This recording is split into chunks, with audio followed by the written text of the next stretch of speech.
Hello, my name is Pendar, and today I will present my final project for Pendar's Scopes, my ice cream shop in San Francisco, California. In this presentation, I will share the forecast for our ice cream sales in 2025. The goal of this project is to help the shop plan better, reduce waste, and make sure we always have enough ice cream for our customers. I will explain the factors that affect sales, the different forecasting methods I used, how I decided on the final forecast, and finally I will show the full forecast for each month of 2025. Let's start with the main objective of the project. The main objective of this project is to predict how much ice cream we will sell each month in 2025. By doing this, we can reduce unnecessary waste, save money, and make sure we never run out of ice cream when customers want it. Forecasting helps us plan orders, manage inventory, and make decisions based on data rather than guessing. This project builds on my preliminary forecast from week 9, and I have refined it using historical data, forecasting methods, and careful consideration of the seasons and location of the shop.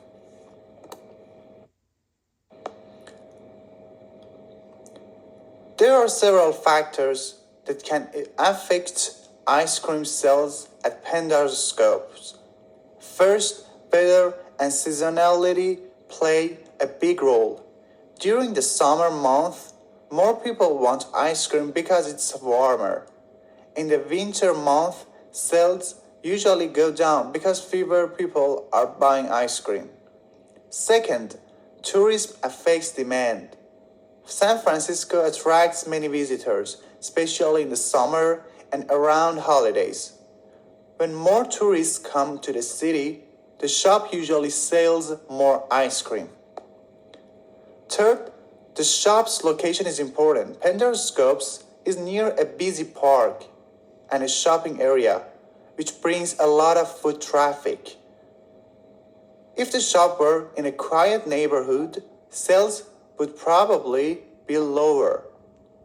Customer preferences also matter. Some customers like to try new flavors, while others prefer classic flavors. Seasonal flavor or special promotion can attract more buyers. Marketing and promotions like social media ads or buy one get one free deals can increase sales temporarily. Finally, events and holidays influence demand on weekends, holiday, or during local festivals. More people go out and buy ice cream. All of these factors together help us make a better forecast for Top Shop.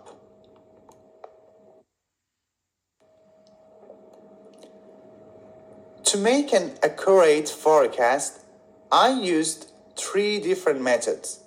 The first method is the Navy method. This method simply uses the previous month's sales as a forecast for the next month.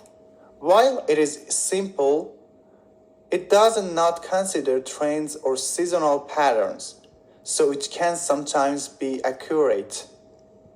inaccurate. The second method is the cumulative mean method. This method calculates the average of all previous months to predict the next month. It smooths out fluctuations. Sorry for some grammar mistake. But it reacts slowly to changes like a sudden increase in sales during the summer. The third method is the 3rd month moving average. This method calculates the average of the last 3 months for the next forecast. It is more accurate than the other 2 because it reacts faster to recent changes in sales.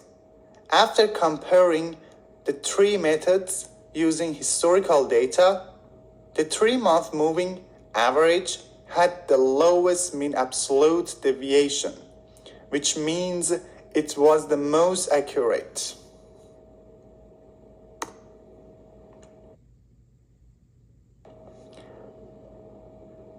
Here is a comparison of the three methods using the data from 2021. The Navy method had a mean absolute deviation of about 60.36. The cumulative mean method had a higher MAD of 28.56, which shows it was less accurate. The third month moving average had the lowest MAD of 13.75, making it the most reliable method for our forecast. This analysis helped me decide that the moving average method would be the best basis for our final forecast, while also keeping in mind the seasonality, location, and other factors we discussed earlier.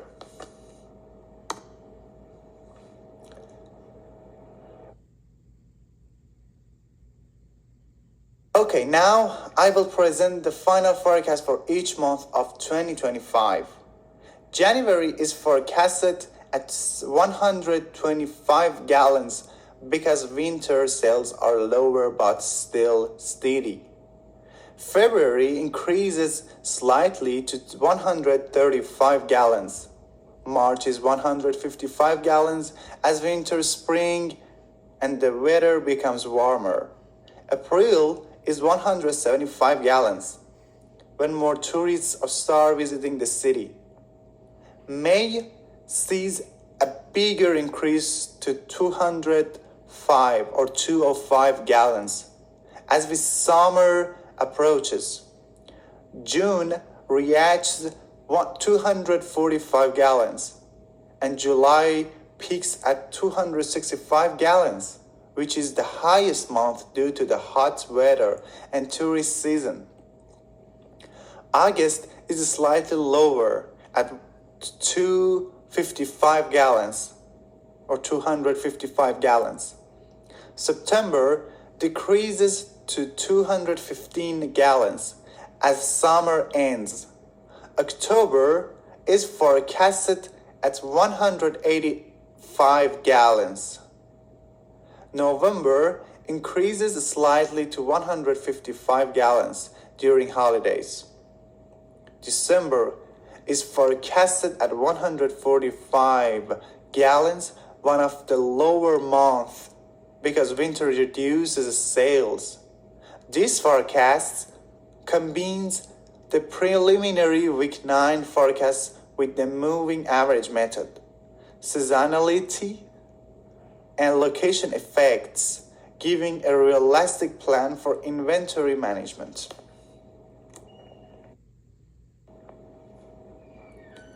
The final forecast was chosen by considering several factors. I used the week 9 preliminary forecast as a base and then adjusted it using the third month moving average method, which had the lowest error in our analysis. I also considered seasonality because ice cream demand changes throughout the year and the location of the shop, which is near a busy park and shopping area.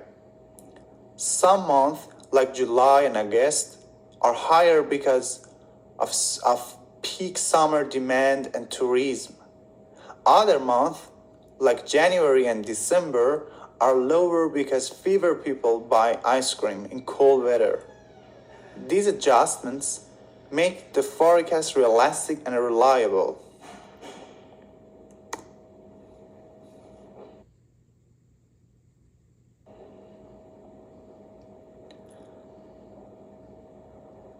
My confidence level in this forecast is about 85 out of 100. The reason it is not 100 is because unexpected events like unusual weather or changes in tourism could affect sales. However, this forecast is based on historical sales, seasonality, location, and a proven forecasting method. I believe it provides a strong plan for ordering ice cream and managing inventory efficiently. I'm so sorry. On this slide, I want to talk about some limitations and risks of my forecast. First, the weather can be unpredictable and ice cream sales depend a lot on temperature.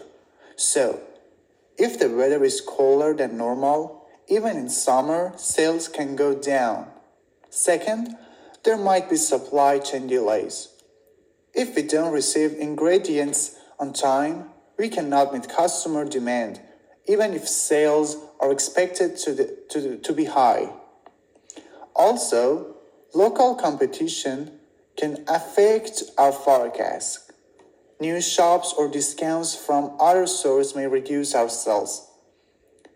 And finally, economic changes like inflation can impact how much customers are willing to spend. Because of these factors, the forecast cannot be 100% certain.